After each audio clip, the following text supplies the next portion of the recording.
Di urutan ke-10 ada Kabupaten Minahasa Utara. Kabupaten Minahasa Utara atau disingkat Minut adalah salah satu kabupaten di Provinsi Sulawesi Utara. Ibu kotanya terletak di Air Madidi. Wilayah ini berbatasan langsung dengan kota Manado di selatan, Laut Sulawesi di sebelah utara, dan Kabupaten Minahasa di sebelah timur. Minahasa Utara memiliki wilayah yang terdiri dari dataran tinggi, perbukitan, dan pesisir pantai, sehingga alamnya sangat beragam dan tentu saja sangat indah. Masyarakatnya dikenal sebagai masyarakat yang ramah dan sebagian besar bekerja di sektor pertanian, perikanan, dan pariwisata. Kabupaten Minahasa Utara masuk ke dalam kawasan ekonomi khusus pariwisata. Salah satunya adalah objek wisata Likupang, yang ditetapkan sebagai satu dari 5 destinasi wisata super prioritas di Indonesia oleh Kementerian Pariwisata Indonesia. Dan kabupaten ini memiliki PDRB per kapita sebesar 69.243.000. PDRB demikian menempatkan Kabupaten Minahasa Utara menduduki peringkat 10 sebagai daerah terkaya di Pulau Sulawesi. Yang ke-9, Kabupaten Banggai, Sulawesi Tengah. Kabupaten Banggai adalah salah satu daerah di Provinsi Sulawesi Tengah. Ibu kotanya adalah Luwu. Kabupaten ini berada di bagian timur Sulawesi dan punya wilayah yang cukup luas, terdiri dari daratan dan juga kepulauan. Banggai memiliki bentang alam yang beragam. Ada pegunungan, ada pantai, ada sungai, dan ada lautnya. Penduduknya hidup dalam pertanian, perikanan, dan juga sektor pertambangan. Kabupaten Banggai memiliki PDRB per kapita sebesar 71.801.000. Dan kabupaten ini menempati posisi ke-9 sebagai kabupaten terkaya di Sulawesi. Yang ke-8 adalah Kabupaten Luwu Timur di Sulawesi Selatan. Kabupaten Luwu Timur adalah bagian dari Provinsi Sulawesi Selatan. Ibu kotanya adalah Malili. Kabupaten ini terletak di bagian timur Sulawesi Selatan dan berbatasan langsung dengan Sulawesi Tengah dan juga Sulawesi Tenggara. Wilayahnya terdiri dari pegunungan, sungai, dan pesisir laut. Penduduknya berasal dari berbagai suku seperti Bugis, Makassar, Luwu, dan pendatang dari Jawa dan juga Bali. Selain wisata, faktor penunjang perekonomian di kabupaten ini adalah karena adanya pertambangan nikel terbesar di Indonesia yang dikelola oleh PT Pale Indonesia.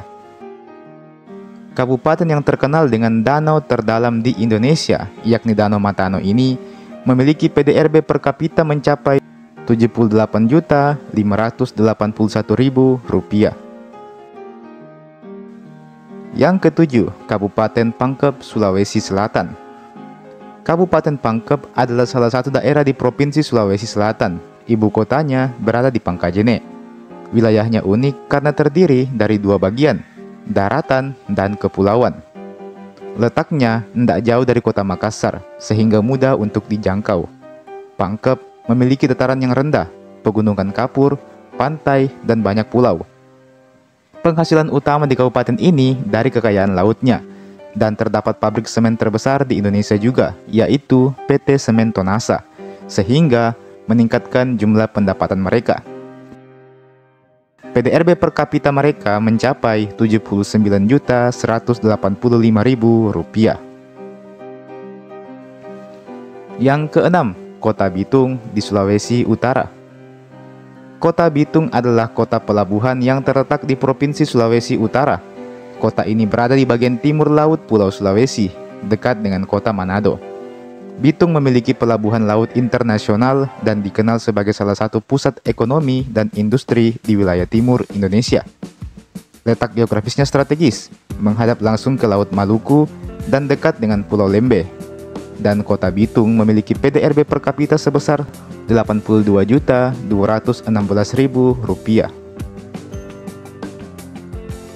Yang ke-5, Kabupaten Morowali Utara, Sulawesi Tengah.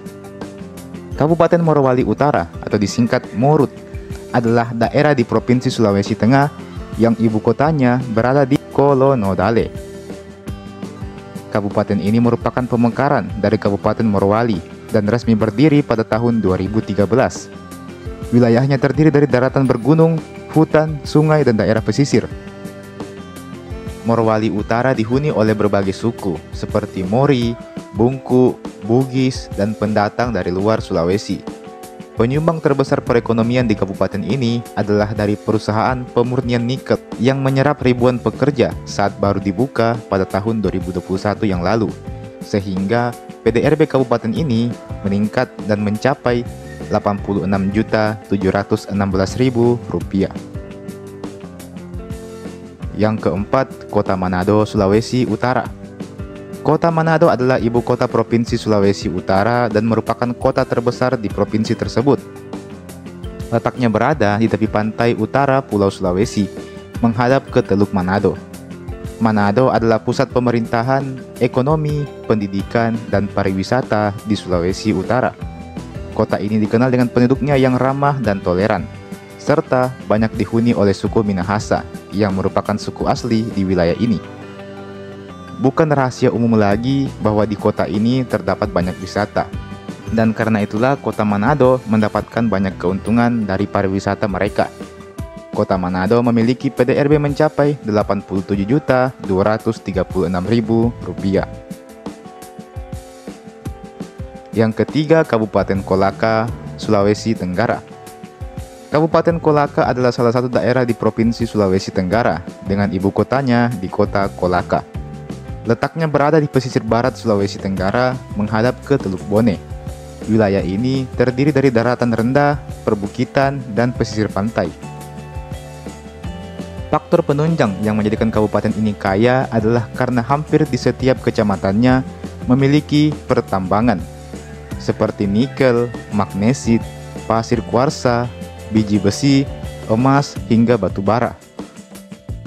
Kabupaten yang sempat dijuluki sebagai negeri anggrek ini memiliki PDRB mencapai Rp113.222.000. Nomor 2, Kota Makassar, Sulawesi Selatan. Kota Makassar adalah ibu kota Provinsi Sulawesi Selatan dan merupakan kota terbesar di Indonesia bagian timur dari segi peradabannya. Letaknya di pesisir barat daya Pulau Sulawesi, menghadap ke Selat Makassar. Dulu kota ini dikenal dengan nama Ujung Pandang. Makassar adalah pusat pemerintahan, perdagangan, pelabuhan, pendidikan, dan transportasi di kawasan timur Indonesia. Banyak orang dari berbagai daerah datang ke Makassar untuk bekerja, berkuliah, atau berdagang. Kota Makassar pun menempati posisi kedua sebagai yang terkaya di Pulau Sulawesi. Wajar saja, karena kota ini merupakan kota metropolitan terbesar di Indonesia bagian timur, sekaligus juga menjadi gerbang penghubung antara Indonesia bagian timur dan juga Indonesia bagian barat. Dan kota Makassar ini memiliki PDRB mencapai Rp133.312.000. Dan pemenang kita, dan di nomor 1, Kabupaten Morowali di Sulawesi Tengah. Kabupaten Morowali terletak di bagian tenggara Provinsi Sulawesi Tengah dengan ibu kotanya di Bungku. Daerah ini dulunya satu bagian dengan Morowali Utara sebelum dimekarkan. Morowali terdiri dari dataran pesisir, perbukitan, dan pegunungan, serta memiliki garis pantai yang panjang. Penduduknya terdiri dari berbagai suku, seperti suku Bungku, Wana, Bugis, dan Jawa, serta pendatang dari berbagai wilayah Indonesia karena industri yang berkembang pesat di daerah ini. Dan kabupaten ini menempati posisi pertama sebagai daerah terkaya di Pulau Sulawesi. Yang lebih gilanya lagi karena PDRB di kabupaten ini lebih tinggi dari kota Makassar dan bahkan hingga 2 kali lipat lebih tinggi, yaitu mencapai angka Rp379.097.000. Hal ini tentu tidak mengherankan karena di Kabupaten Morowali terdapat tambang nikel terbesar di Indonesia. Jadi seperti itulah teman-teman.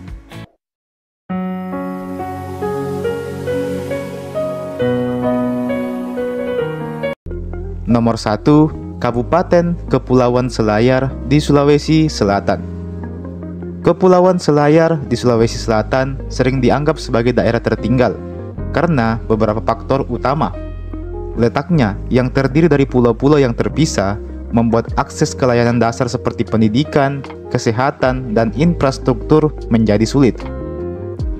Meskipun pada tahun 2023, PDRB per kapita Selayar mencapai 56,57 juta, angka ini masih berada di bawah rata-rata provinsi dan menempatkannya di urutan ke-12 dari 24 kabupaten atau kota di Sulawesi Selatan. Selain itu, ketimpangan pembangunan antara wilayah utama dan pulau-pulau kecil di sekitarnya menambah tantangan dalam pemerataan pembangunan. Menanggapi kondisi ini, pemerintah daerah telah meluncurkan program yang bernama Gerbang Sari untuk mempercepat pembangunan desa. Program ini berhasil menurunkan jumlah desa tertinggal dari 25 desa pada tahun 2021 menjadi 12 desa pada tahun 2024 dan menghapus kategori desa sangat tertinggal di Selayar. Yang kedua, Kabupaten Buton Tengah di Provinsi Sulawesi Tenggara. Kabupaten Buton Tengah di Provinsi Sulawesi Tenggara termasuk dalam kategori daerah tertinggal karena beberapa faktor utama. Wilayah ini memiliki keterbatasan infrastruktur dasar seperti jalan, listrik, dan akses ke air bersih yang menghambat mobilitas dan pertumbuhan ekonomi masyarakat. Selain itu, kualitas layanan pendidikan dan kesehatan masih perlu ditingkatkan untuk memenuhi standar nasional. Kondisi geografisnya yang terdiri dari pulau-pulau kecil juga menyulitkan distribusi layanan publik dan pembangunan yang merata di seluruh wilayah. Dan menanggapi kondisi tersebut, pemerintah telah mengimplementasikan berbagai program untuk mempercepat pembangunan di Buton Tengah, yang tentunya diharapkan Buton Tengah dapat keluar dari status sebagai daerah tertinggal. Yang ketiga, Kabupaten Mamasa di Sulawesi Barat. Kabupaten Mamasa di Provinsi Sulawesi Barat dikategorikan sebagai daerah tertinggal karena berbagai tantangan yang dihadapinya. Wilayah ini didominasi oleh sektor pertanian dengan sumber daya alam yang terbatas. Infrastruktur penunjang seperti jalan, sekolah, dan prasarana ekonomi lainnya masih sangat terbatas, terutama di kecamatan-kecamatan yang jauh dari ibu kota Kabupaten Mamasa. Dan kondisi geografis Mamasa yang terpencil dan berada di wilayah pegunungan menyebabkan akses masyarakat terhadap layanan dasar menjadi sangat rendah dan terbatas. Yang keempat, Kabupaten Tojo Una-Una di Sulawesi Tengah. Kabupaten Tojo Una-Una di Sulawesi Tengah sebelumnya dikategorikan sebagai daerah tertinggal karena berbagai tantangan yang dihadapinya. Letak geografis yang terpencil dan terdiri dari pulau-pulau kecil menyebabkan akses terhadap layanan dasar seperti pendidikan, kesehatan, dan infrastruktur menjadi terbatas. Selain itu, pembangunan yang terfokus di wilayah barat Indonesia saja mengakibatkan ketimpangan pembangunan di wilayah timur, termasuk Tojo Una-Una. Yang kelima, Kabupaten Kepulauan Talaut di Sulawesi Utara. Kabupaten Kepulauan Talaut di Provinsi Sulawesi Utara termasuk dalam kategori daerah tertinggal karena berbagai tantangan yang dihadapinya. Letak geografis yang terpencil menyebabkan akses terhadap layanan pendidikan, kesehatan, dan infrastruktur menjadi terbatas. Lagi-lagi, masalah letak geografis.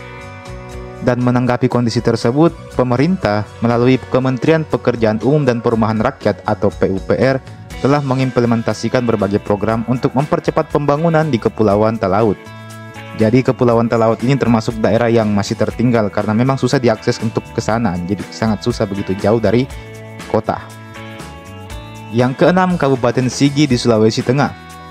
Kabupaten Sigi di Sulawesi Tengah sebelumnya dikategorikan sebagai daerah tertinggal karena berbagai tantangan dan lagi-lagi karena letak geografis yang terpencil di wilayah pegunungan sehingga akses seperti pendidikan, kesehatan itu menjadi terbatas.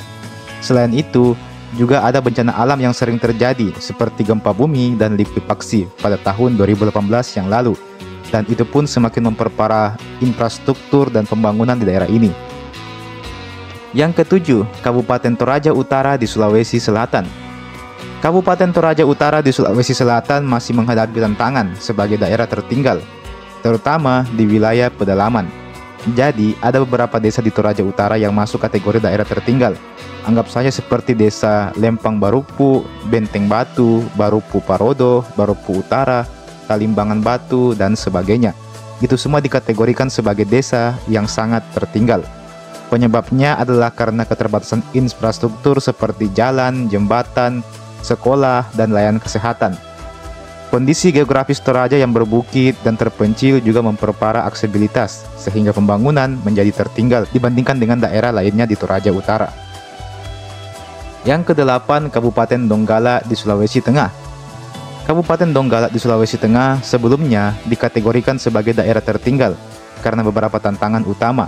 Salah satunya adalah rendahnya Indeks Pembangunan Manusia atau IPM yang mencerminkan keterbatasan dalam pendidikan, kesehatan, dan standar hidup. Data menunjukkan bahwa sekitar 3.699 anak usia 16-18 tahun tidak bersekolah di daerah ini.